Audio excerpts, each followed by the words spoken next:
Problems with covering Doug Ford is that he's involved in so many scandals, and so many of them are similar, that the average person would be expected to get them all mixed up. Let me give you some examples. So we all know about the Ontario Place Thermi scandal. But on top of that, the Ford government is giving an exclusive food deal to a company called Ontario Live. This will cover the Budweiser stage area. And the owner of that company is the same owner who owned the club where Rob Ford did a lot of...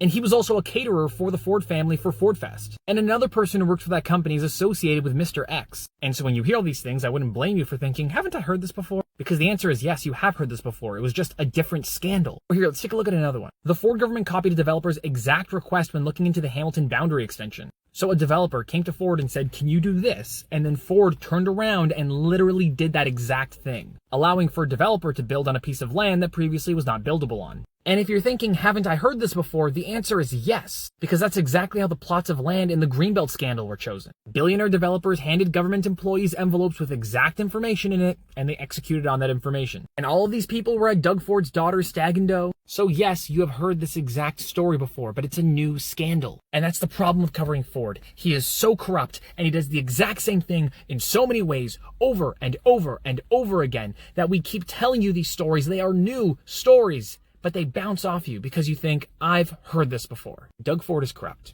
He's always been corrupt. And if he's involved with something, you can assume that money is exchanging hands.